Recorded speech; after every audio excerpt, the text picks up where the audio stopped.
Uncorked. It's a new kind of show. Starring me, Cindy Ashton. With special guest, Jason Reed.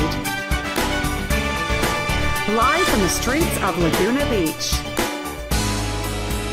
This is Cindy Uncorked. All right. Today's episode of Cindy Uncorked, we are going to get uncorked about how the fact there are no quick fixes when it comes to chronic illness. Jason Reed is our guest of the hot topic of the week. But of course, we have Janet Wise coming in, and if you feel like you're always chasing promotions and clients, guess what? She's going to tell you how you can sell you without selling out. And of course, we're going to go to the red carpet and get some celebs to get uncorked. But first, we have Wellness Uncorked with Dr. Nathalie Beauchamp. And today is all about your adrenals and if they're fatigued and what the heck is going on. So let's dive right in and let's get uncorked. Wellness Uncorked is brought to you by Dr. Nathalie Beauchamp. Are your adrenals exhausted? Find out now. Here's a typical scenario I often see in my office. A busy mom with a demanding career comes in complaining of waking up at 2 a.m. ready to go and is unable to get back to sleep. She's fatigued during the day, has lost her sex drive, and is even feeling down and is gaining weight around the tummy area. For the last several years, she's been going hard with work deadlines, kids' sport, homework, cooking, and cleaning. She goes from morning to night with little rest and downtime. Her adrenals are tapped out, and so is she. Are your adrenals fatigued? First of all, what are the adrenals?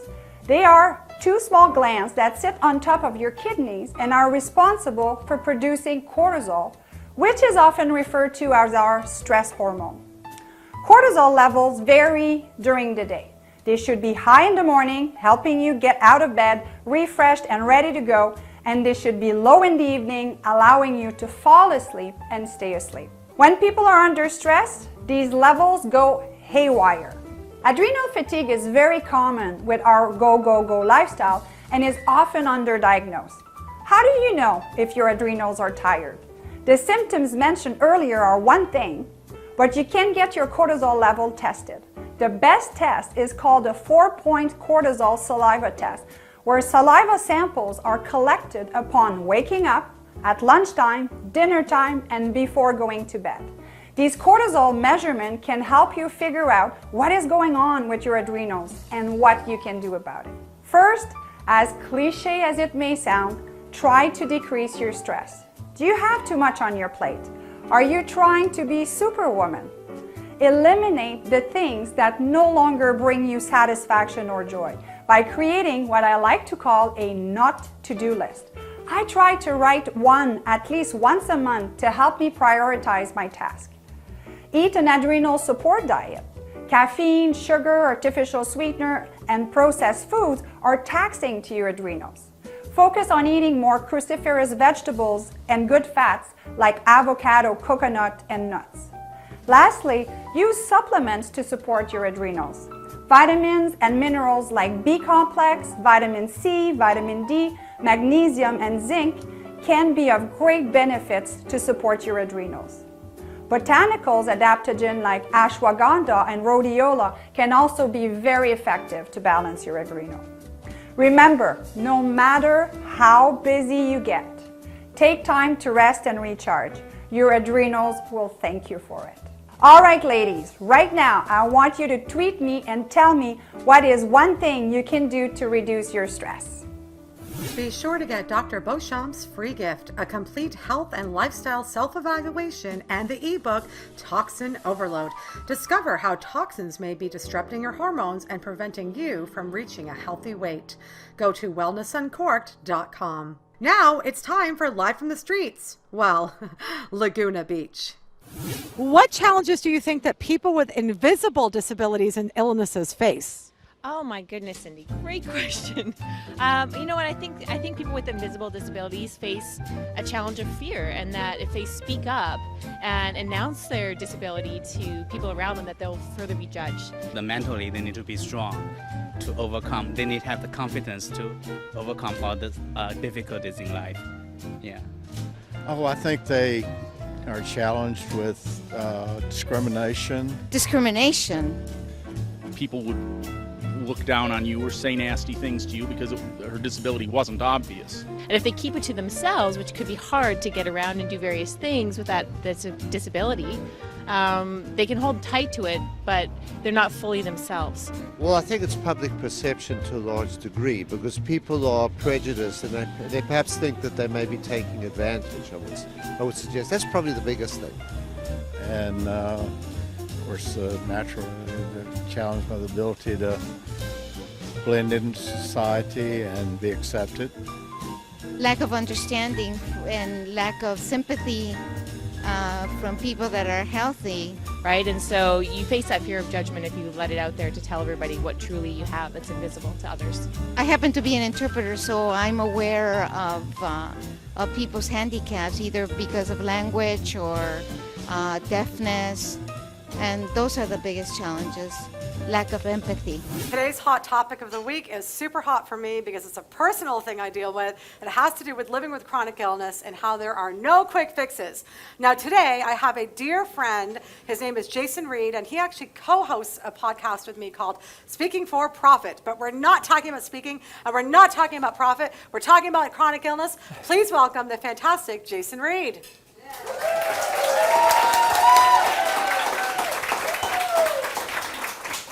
Great to be here. It's great to have you. So Jason, we know that you're a former award-winning TV producer and you are a speak to sell expert and you're a master storyteller and you teach people master storytelling. So what the heck are you doing here talking to us about chronic illness? Well, since I was, the tender age of 8, I've actually had 2 chronic illnesses. So when I was 8, I was diagnosed with both Crohn's disease and arthritis, which are 2 chronic illnesses, meaning they're incurable, so you have them for life. They're painful, they sap your energy, but they also, come in waves, like a lot of chronic illnesses. So there's times when you feel okay, pretty good, other times when you feel lousy, and then there's a whole bunch of time in between where you're not quite sure what you're gonna get. But I've been really lucky in that because I got sick as a child, when you're a kid, you're very adaptable. So I never really let that, hold me back. And I wanted to do cool things with my life. And I have. I've had a really successful career, and now I'm an entrepreneur. And I think one of the reasons I've been as successful as I have is because I've pursued the things that I really want to do. That's beautiful. Yeah. So I know that not everybody that lives with chronic illness has the opportunity to do what they truly want to do, or they don't think they can, because it really is a balancing act.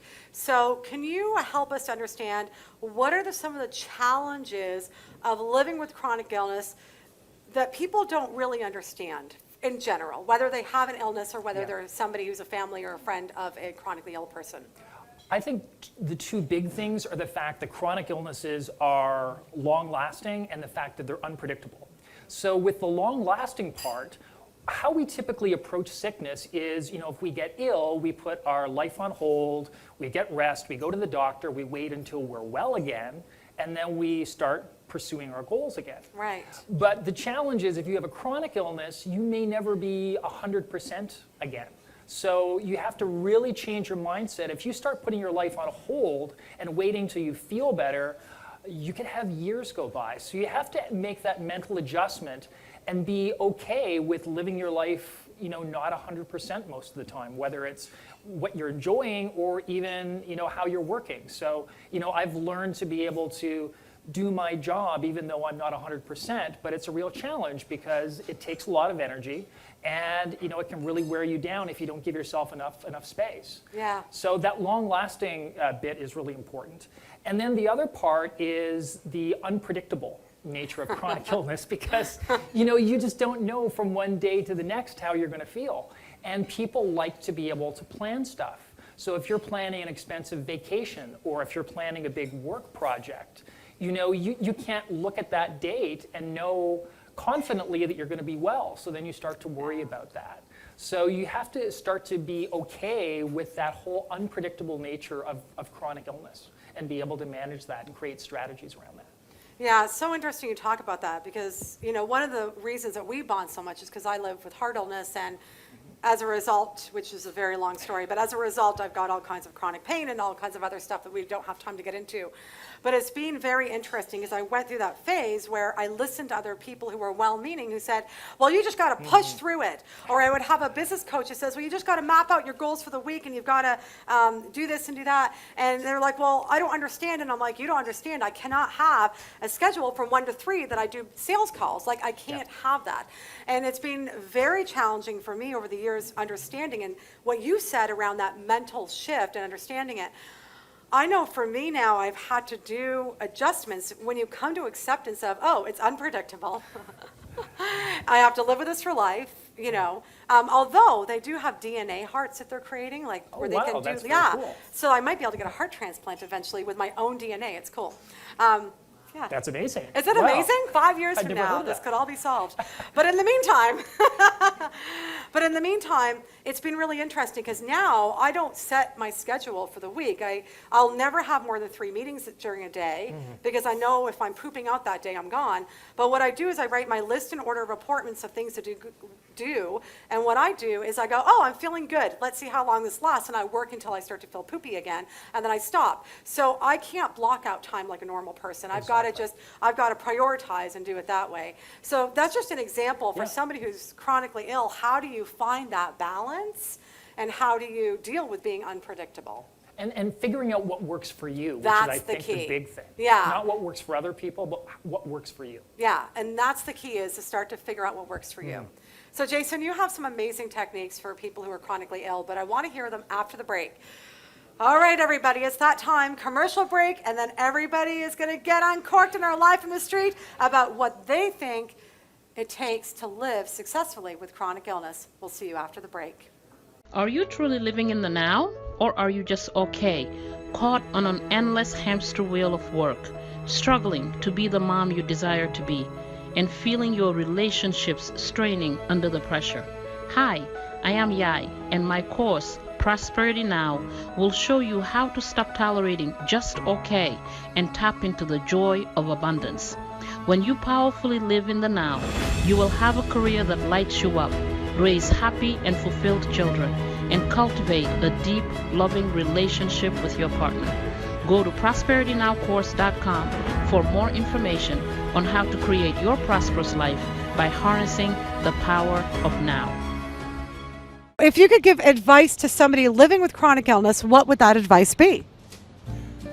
From the example of my wife, who was recently in a car accident, I would say the best advice I can give anybody is keep a positive attitude. Look, I think to the best of your ability, just be yourself. I have a cousin that has an invisible disability, and she has thrived through life as a result of just being honest with it. Yeah, just need to be confident, and also you need to have faith that in him or herself that he can overcome that.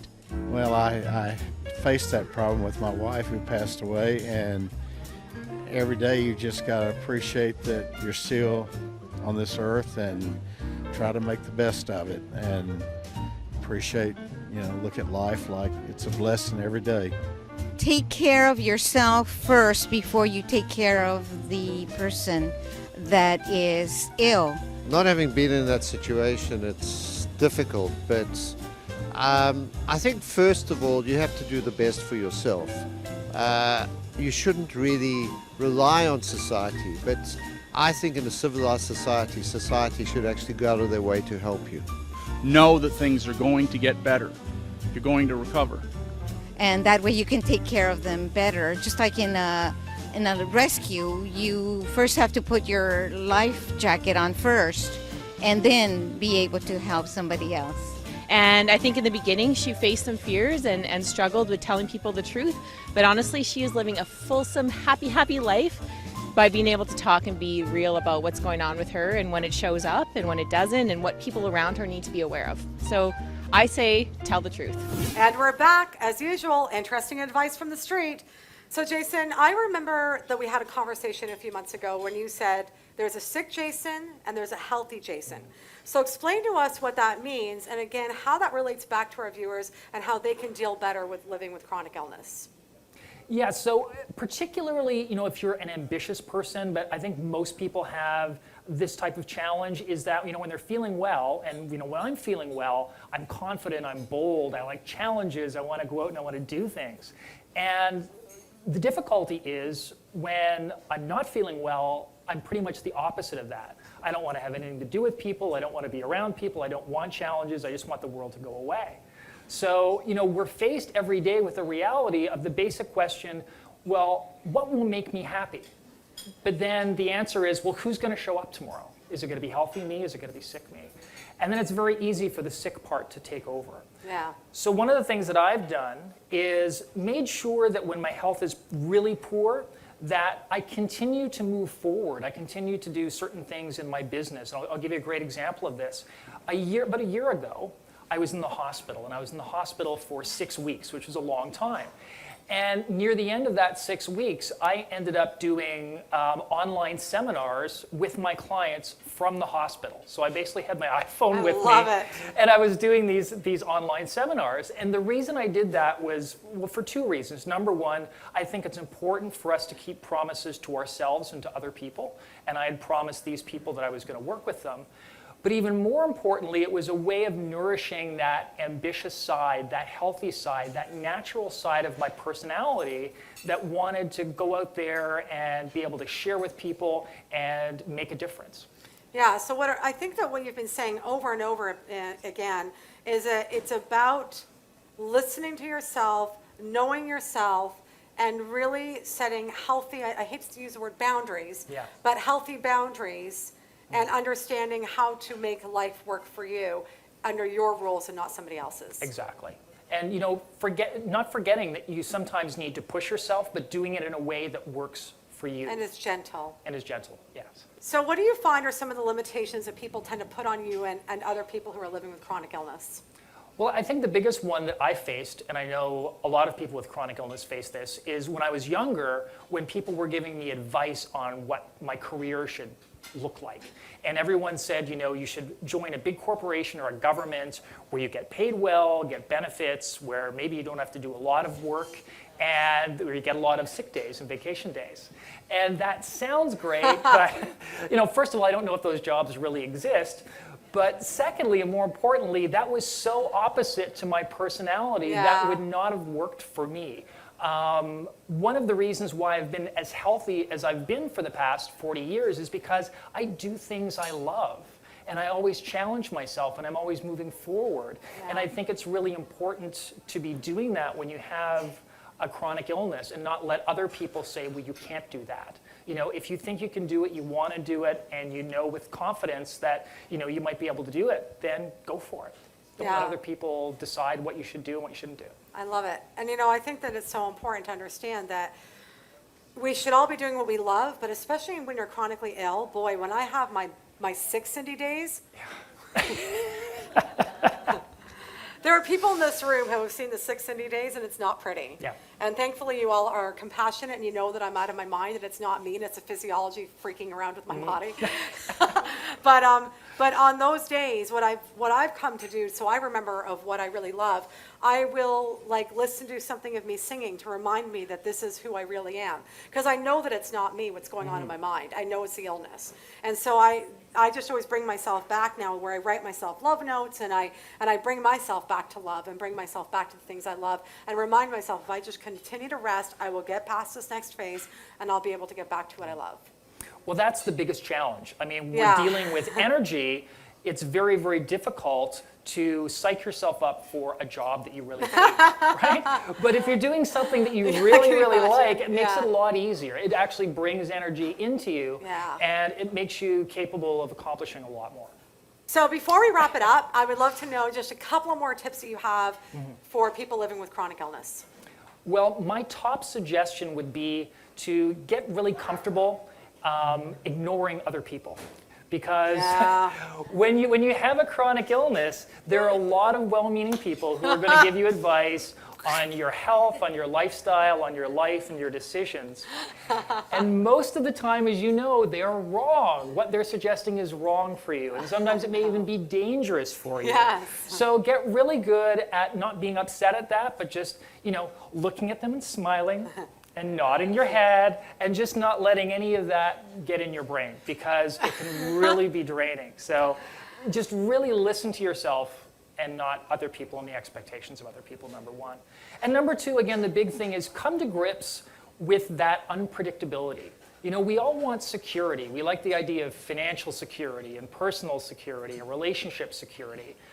But when you have a chronic illness, you don't feel that secure. No. And that's a real challenge. So if you can get beyond that, and if you can learn to live without that sense of security, it's very liberating. And what I've found, the wisdom that I've gained, is that security is really an illusion anyways. Because that person who has money today can lose it tomorrow. The person who has great health today may lose that health tomorrow. Yeah. So once you understand that, and once you become comfortable and relaxed with that, the world suddenly opens up to you. Yeah. And that fear starts to subside. So I think that's probably my biggest takeaway. I love it. And just to kind of go with your first point, I used to get like, "Roar, why are they telling me what to do? They've never lived with this." So now I've done a mind shift of like, wow, that is really cool that they love me that much. That they are, because sometimes people just have an ego, and some people really do care. But regardless of what it is, I now just make the assumption instead of getting triggered about it and going, "Roar," I'm like, wow, that's really cool that somebody's thinking of me and loves me. Yeah. And it's hard sometimes because you get battered so much by so many helping people. But that's the mind shift that I've done. Yeah, and Yeah. it's something that makes your life a lot easier once you're able to make that shift. Yeah. So Jason, I know that you don't coach people on chronic illness, but you do coach people on how to speak to self from stage and storytelling and all that jazz. So just in case you've got some viewers interested, can we find you? You can find me at powerstorymaster.com. Lovely. Thank you for being such a great guest today. Well, thanks for having me on. This has been exciting. It's been exciting. Career Uncorked is brought to you by Janet Wise. I always feel like I'm chasing clients and promotions. How do I sell me without selling out? This is a terrific question about how to optimize self-promotion. Oftentimes with my clients, particularly my female clients, they struggle with this the most. Why? Because they either lack the confidence or there's an underlying sort of nagging thoughts around being braggadocious, too self-serving, and a little conceited. And let's face it, many of us think about sales, we think of it as being, well, icky. I'm going to share with you 5 quick steps to get you to move from icky to irresistible using these strategies. Tip number 1, stop selling and start serving. The moment that you can begin in your mind to make this very subtle shift will move any engagements and conversations you have with your client or your employer around how you can serve versus how you can sell is going to have the greatest impact. Tip number 2, understanding your why. Why do you do what you do? For me, I began Wise Advantages because I wanted to work with women careerists who were being looked over for promotions, because the harsh reality is that doing all of the good work is not enough to get you ahead. Tip number 3, know your worth. Know your value, know your worth, and know what you bring to the table. You'll be able to stand in your power and communicate that, and your audience will also see that. Tip number 4, the power of testimonials. You need to make it all about them. And there's a way to make it all about you by making it all about them. In business, we all know that client testimonies are powerful. Similarly, even inside a corporation, if you're delivering the goods or you've just concluded that last project, be sure to ask that manager to write a testimonial. They can share it on your LinkedIn or share it with your manager. Tip number 5, keeping it real. This is all about standing in your authenticity and having your point of view reflected in your personal brand, doing what you do your way. There's a saying, one size fits all, fits no one.